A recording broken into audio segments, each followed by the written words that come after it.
ازيكم أصدقائي؟ عايزة أحكي لكم النهاردة عن تايتانيك السعودية. هم بيسموها كده. الحقيقة إن في جنوب مكة المكرمة بحوالي 90 كيلو على بعد 75 كيلو من جدة واقفة سفينة بقالها أكتر من 30 سنة، محدش قدر يحركها خالص. الناس هناك بيسموها سفينة الفهد، وكتير بيقولوا عليها تايتانيك السعودية، وده عشان شبهها الكبير بسفينة تايتانيك. الحكاية بدأت لما السفينة علقت في الشعاب المرجانية في بحر الشعيبة، ومن ساعتها وهي ثابتة مكانها ولا بتتحرك ولا بتغرق بالكامل. بحر الشعيبة ده واحد من أخطر وأغرب الأماكن في المملكة، مكانه على ساحل البحر الأحمر جنوب مكة المكرمة، وكان زمان الميناء الرئيسي لمكة قبل ما الميناء يروح لجدة. البحر شكله هادي ومريح، بس وراه حكايات غريبة. ناس كتير بتقول إن أي سفينة تدخل المنطقة دي صعب قوي إنها تطلع تاني عشان الشعاب المرجانية، وعلشان كده اتسمى مقبرة السفن. أما سفينة الفهد المركونة دي فالسنين عدت والصدى كل جسمها، والشعاب كبرت حواليها لدرجة إن بقى صعب جدا تتشال أو تتنقل من مكانها.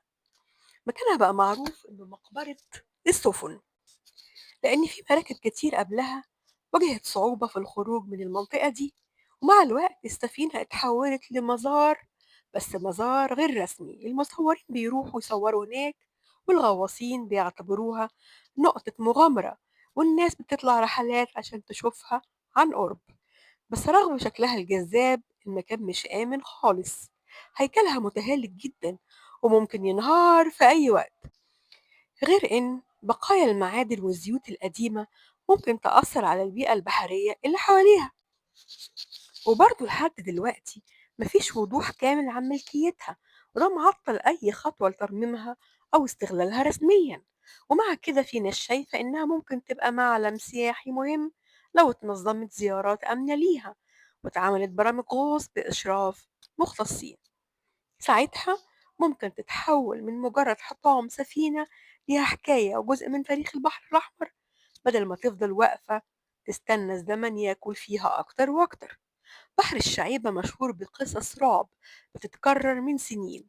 ناس حاولت تخيم بالليل وقالت إنها شافت شاب طويل أسمر لابس جلابية سودا بيظهر فجأة يأمرهم يمشوا، مرة يختفي، مرة يتكلم بس كلام مش مفهوم، ومرة يقرأ حاجة شبه تعويذة تخلي الموجودين يناموا ويروحوا في سابع نومة وأكنه نومهم مغناطيسي.